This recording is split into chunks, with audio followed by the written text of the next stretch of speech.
Welcome to the old Stonies right here on Cannabis 420 from the TalkCast TDX studios in beautiful Portland, Oregon. It's a gorgeous day, and guess what? It is 420. Happy 420! Happy 420! Happy 420, everybody. Of course, traditionally a big chiefin day, I guess you could say. But this is the old Stonies, myself, Justin McDonald, along with Matt Cristione. Hello, Matt. Hey, guys. How's it going?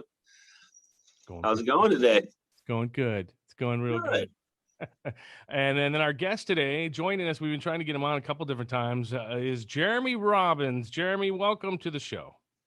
Thank you so much. I am extremely happy to be here. And I just smoked a fat dab of some Tangelo live resin from Oleum extracts. And so I'm feeling great. Oleum's good set of guys down there too, man. Those guys do good work. They do really good work. I've had their stuff a few different times, and it is very, very tasty. Which one did you have again? I kind of missed that part. Tangelo. So it very much like Tangy. Just that super orangey, uplifting, like, wow, today is going to be a great day. That's awesome. I swear, I love going onto your Instagram, Jeremy, and checking out just like, what's Jeremy dabbing on today, man? He's always got this great setup, and he's always got like 7 or 8 different things. I'm like, fuck, I got to go try that. I got to try that. Damn, I got to try that. You're my gopher in the mine, dude. If it's good enough for Jeremy, it's good enough for me. Every time I find something that I like or I think is just a little bit extraordinary, I always send Jeremy a message.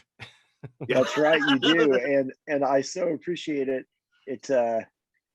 It's usually gone by the time that I'm able to get at it, but nonetheless, it's cool to share across. I mean, there's so many people doing a good job right now, and I'm super impressed with most companies. I think like it's pretty consistent, and it's cost effective, and it's good medicine. Good medicine. Absolutely. Yeah, absolutely. I wanted you to come on because we want to talk about what you got going on with your patient group and some of those things, but let's just backtrack again real quick here. Let's talk about some of the things that we've all been dabbing a little bit. I know I've been trying a lot of different white label stuff. It's always pretty good, and it's always consistent. And then lately I've been trying higher cultures out of, I think it's Grants Pass. A really slick packaging, great product, and a really good price. I don't know if you've been dabbing anything, Matt, lately, but every time I see higher cultures, I pick something up. I just grabbed something called In the Pines. Yes, lovely strain. Lovely. And let me tell you, it was almost 22% terps, and it caught me off guard. What? Yeah, it caught me off guard. I was like, Ron Burgundy, it stings the nostrils. How the hell did they shoehorn that into there? I don't know. But let me tell you, it was like inhaling a forest almost. It was so nice. Wow. I think the most I ever had on an extract that I made was like 18 tops. I was pretty happy with that. Yeah, and I hadn't even noticed it, you guys. I didn't even notice the terp count. Notice I, 10% usually or whatever, or something normal. But I didn't even recognize or look at the 21% until after I hit it, and I was like, man, that just got me all up and through my sinuses and all over the place. Woo. It's like a kick in the face. So it's fascinating. I only look at the terpenes. I don't care about the THC, the CBD, anything like that. I only look at terps. And for me, I can handle between like 8 and 12%. Anything over that, and it literally is like a kick in my face, and my sinuses get so messed up that like I just can't. And so that 22% is extraordinary. Like that's it was like 21.9. Be sneezing my ass off after that. That's what happens to me when I get too high of terp. I feel like I'm having an allergy attack or something. It's amazing. Big fat dab, and I was just like hitting the halfway through. I'm like, I better stop because otherwise this is not going to last. And totally got about halfway through it and just had to exhale because it was so terpy. It was great, but it was just caught me off guard. That's all. Right. Yeah. What about you, Matt? You dabbing anything? You know, I'm gonna be a little snobbish here. I have so much what I made back last year when I was working for a production company. I'm pretty much just smoking on what I made, and I'm really enjoying it. I kind of look back and I'm like, oh, I remember running that stuff.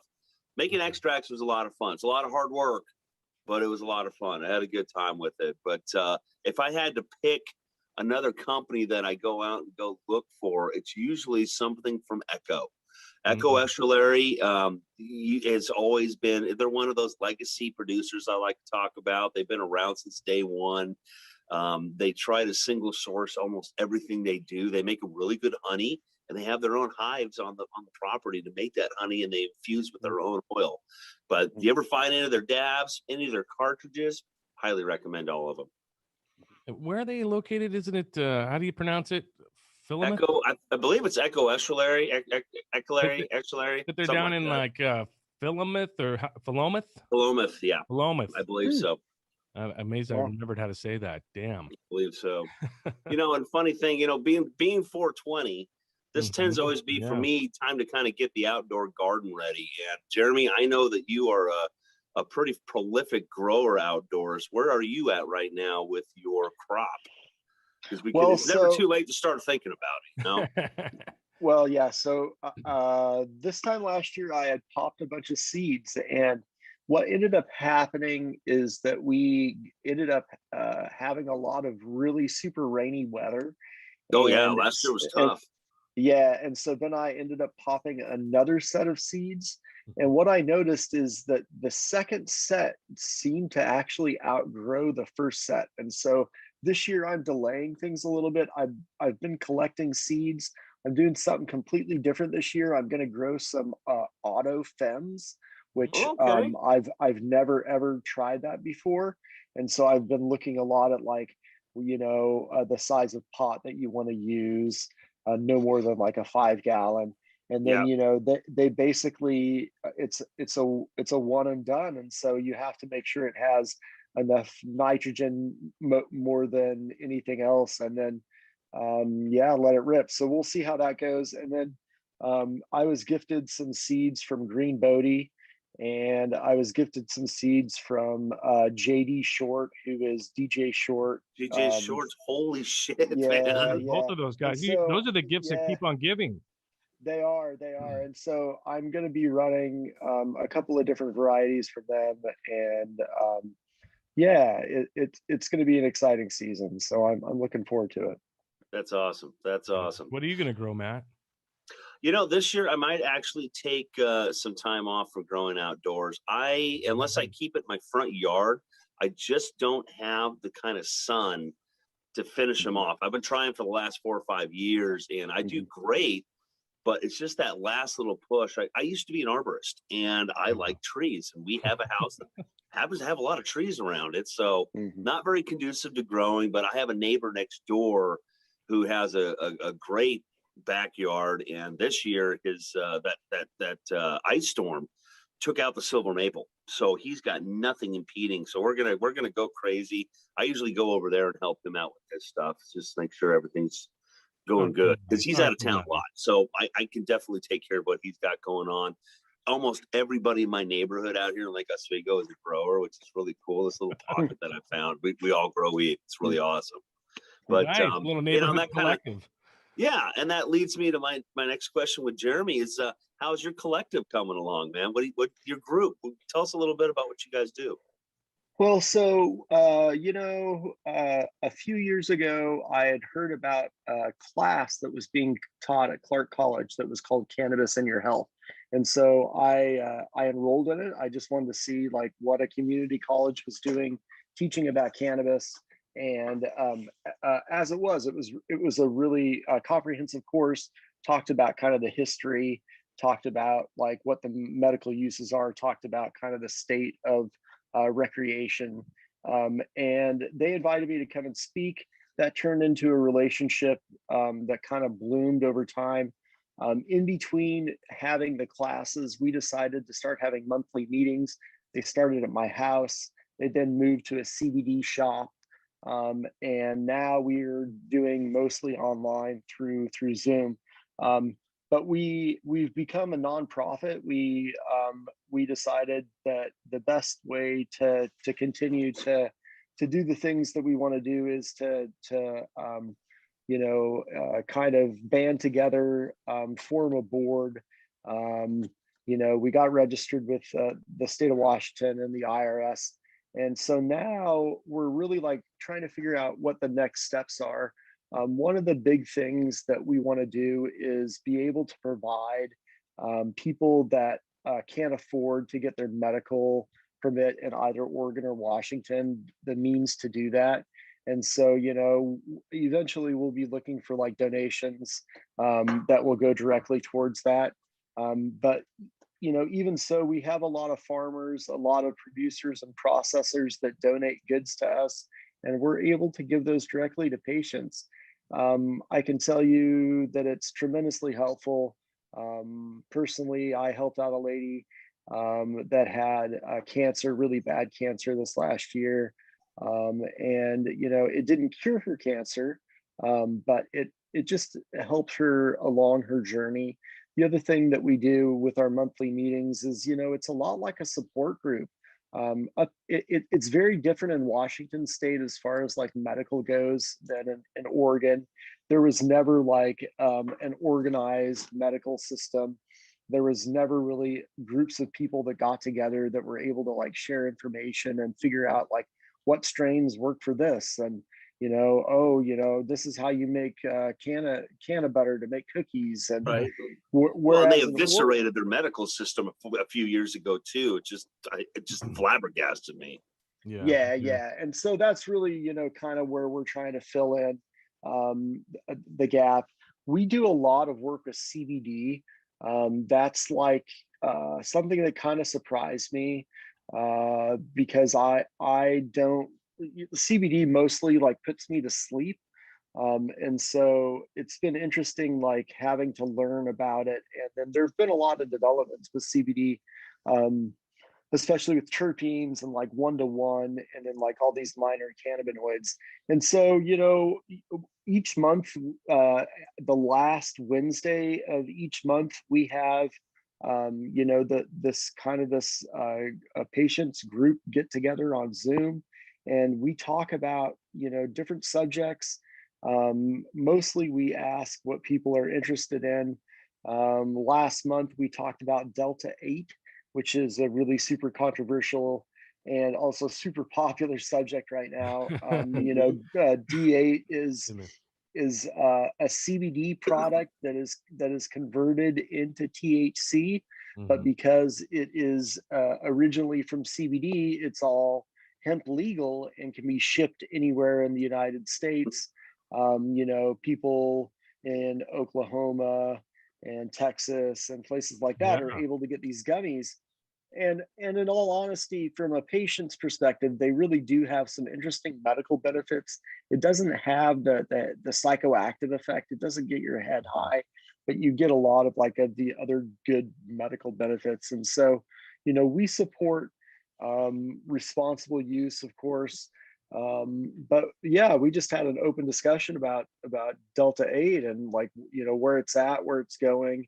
And that's unfortunately, yeah, it's very gray right now. Like the FDA basically could ban it at any time, but they're not currently really doing OLCC that. will be regulating it very soon. But that's what's so important about these grassroots conversations, is that the wheels of government tend to turn pretty slowly. So a lot of information, you guys have to kind of ferret out on your own and kind of spread it around, and that can be kind of mingled in with rumors and other bad things. So you guys are doing some really good work, and these are the kind of things that senators and governors, they all take a look at the work that you guys do and then kind of pair that up with science and then try to come to a consensus.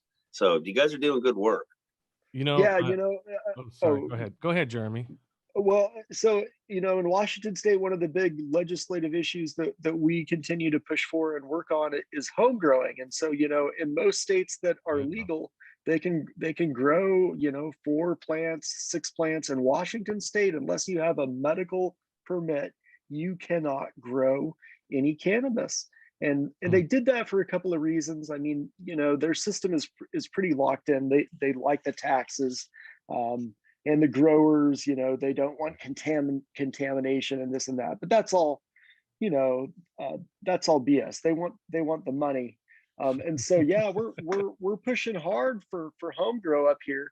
The other thing is, because there is no home grow, as a medical patient, for me to get like clones and seeds and things like that, it's really, really tough. I'm gonna say all the things you need, all those things you need, without having some kind of program to be able to facilitate that. It just doesn't. It's hard to happen, right? I mean, yeah. And it makes a big difference down here in Oregon being legal, because not only can you get the clones and the seeds, but we have the grow shops, and they are more than willing and able to talk about growing weed and trying to guide you down the path of which equipment to use and feeding schedules. And Washington, everyone's kind of like back in the 80s, like, yo, man, we're just growing tomatoes, dude. They're not growing any weed. Hey, man, you got any lights, man? No, it really is fascinating. And I've coached a couple of people, and I have a lady in Longview, and she was on heavy narcotics and a lot of other things. And I gave her the clone Harley Sue. And, since then she has started growing a lot of different high CBD strains. That's awesome. And it's totally changed her life. She's not taking narcotics any longer. She was also an alcoholic, and she's 3 years sober from that. And it's just like, yeah. So I mean, these are real life people that, I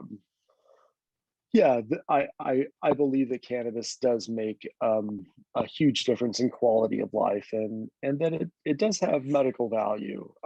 And so here we are. Yeah. Does your group have any partners as far as dispensaries in Washington where like patients can go?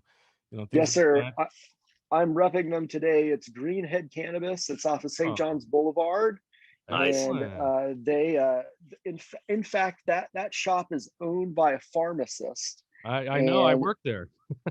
Well, that's really? that's right, Justin. That was way back when. My very first cannabis job in the industry was as a bud tender at Greenhead. Right when we opened, I was there from the beginning. Wow.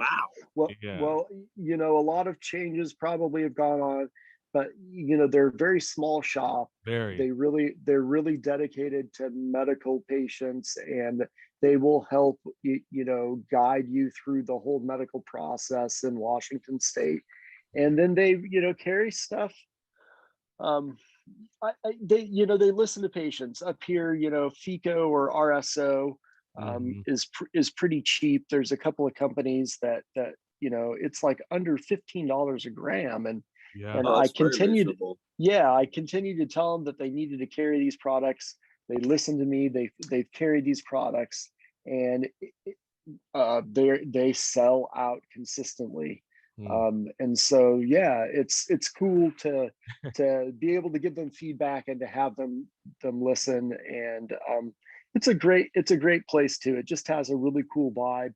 In fact, it reminds me of a tiny Oregon's finest. Like if the Pearl was like a third of the size that it was, that would be the Greenhead experience. I don't even want to think about that. But trying to put all that product away, hell no. I think I agree with you though a little bit in the fact that they take real good pride in their branding, and the fact that they stick with their decor. They got a really nice decor, and it's a small shop. And I always liked it because it was an old gas station or whatever. And and it was kind of at that time, this was like, I think in 2015, it was a high-end shop in kind of a low economic neighborhood at that time.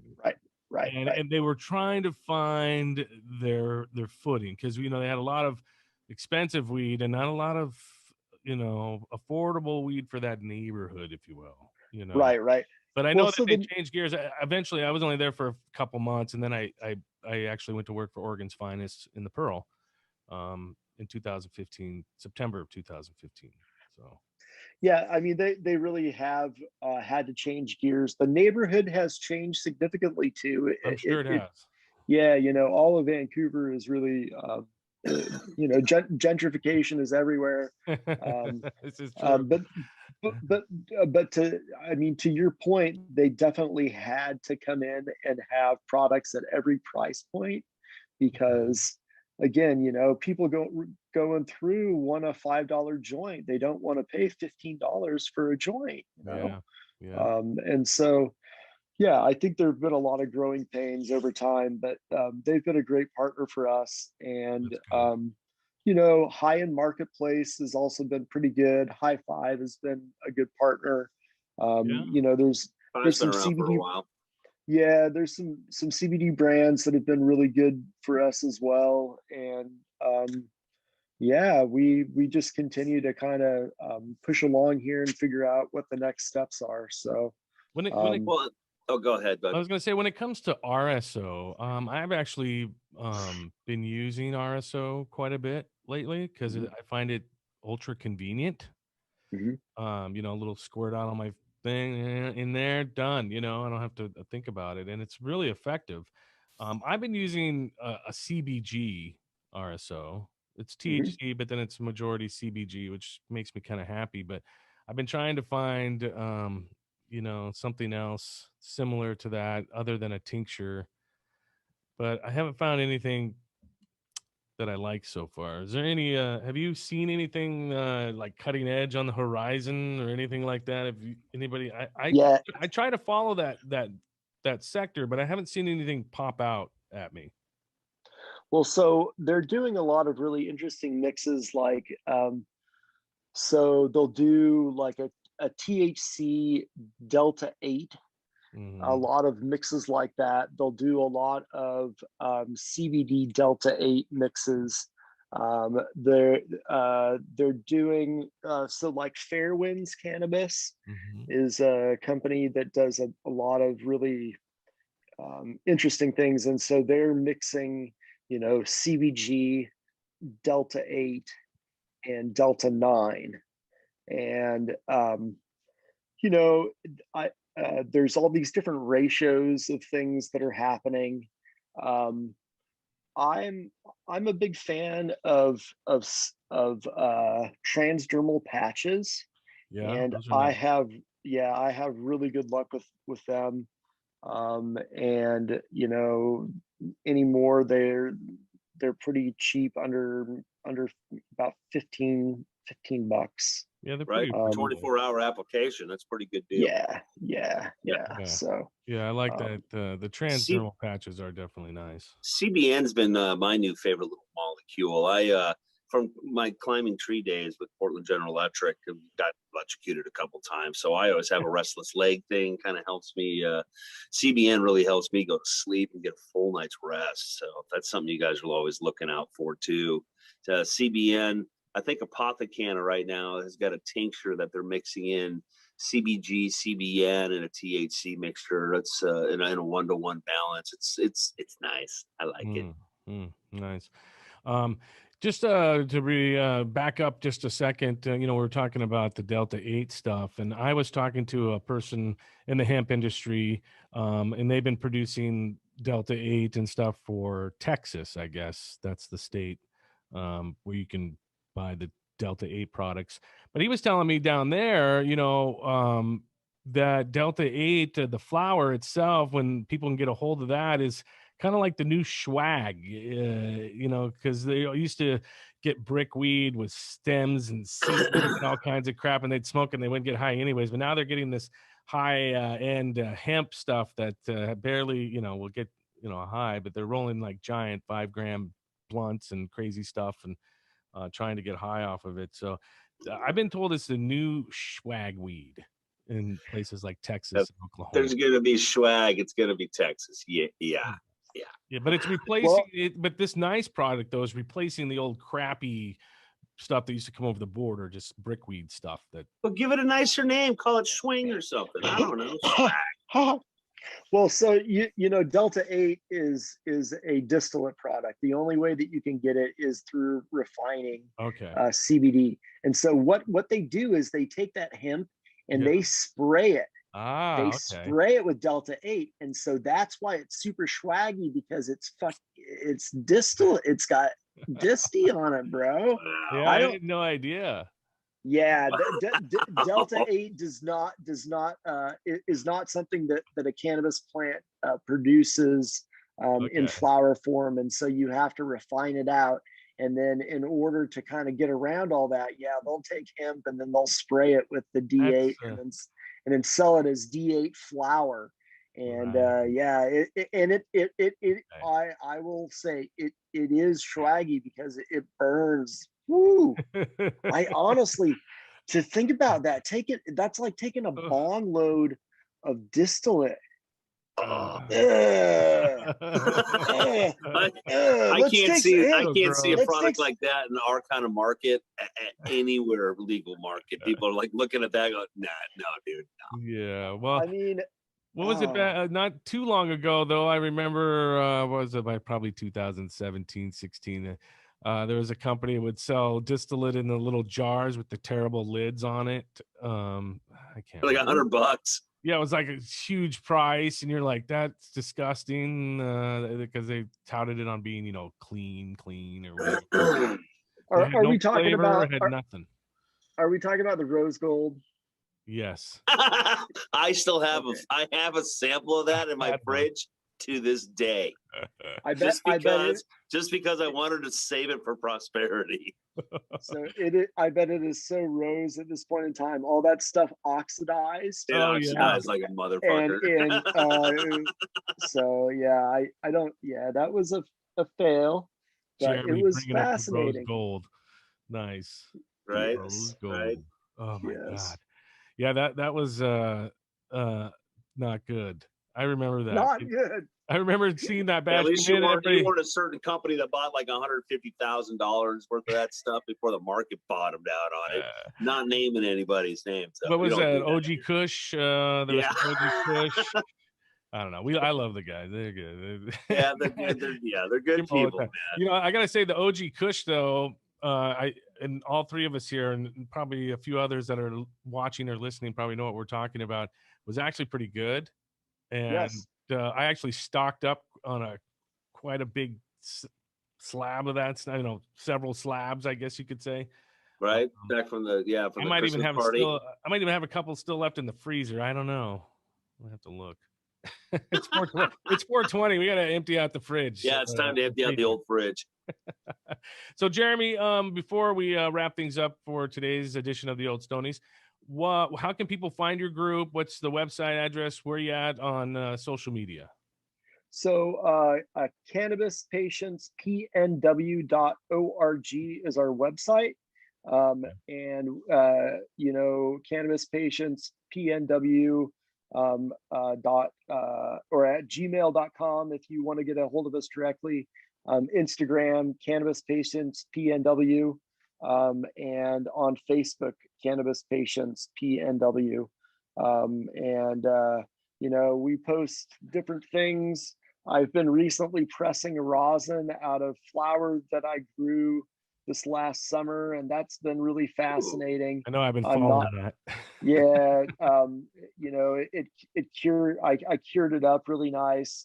It doesn't have it doesn't taste like live resin. It tastes like cured hash. But I've given it to some folks. It's got a really incredible high. Like it gets me loaded, like a full bodied stone. Like it's very strong. Gotcha. And so, that's been a fun project. I'm gonna get a rosin press soon, and So you tired of using the hair straightener? You tired of using that one? Bro, I can't apply enough pressure unless I have a good pneumatic hand pump. But right. I think I've got it down, and it's really interesting that at least in Washington State, rosin continues to, and I would say in Oregon, continues to claim the highest price per gram on any product. For sure. 60, 75, Up here, we have stuff that retails for $90 a gram. They got that And here too, bro. and After spending a few months making that stuff, I completely get why there's a price. it's a not pain a in very the big ass. yield. Yeah, Yeah, it's a not a pain very in the big yield. ass. It's a lot of pain in the ass. Yeah, but I smoke a gram a day. It doesn't matter if it costs $20 or $90. Yeah. I smoke a gram a day. So I have to just like kind of weigh all that. And it's, for me at least, being able to produce it myself was really a great lesson. And and I have a much greater respect for the folks that do that on a consistent basis, because Of course. it's work. It's like, whoa, like labor intensive work. It's a lot of work. Very It's a labor lot intensive of work. Well, hey, I appreciate your time, Jeremy, and Matt and I both appreciate you coming on the Old Stoney's program, especially on this 420 edition. I hope you all go celebrate accordingly. Oh, we will. All right, good. Oh, I'm already on it. He's already on it. Well, again, Jeremy, thanks so much. We'll have you on again here in the near future. And again, have a great day. And we, of course, love you. And we're glad to have you on the show. Thank you so much. It was great seeing you guys. See you later, bud. All right. Happy 420. Happy 420, everybody. Well, for Matt Cristione, I'm Justin McDonald. Until next time, we thank you for listening to the Old Stonies. And keep on smoking.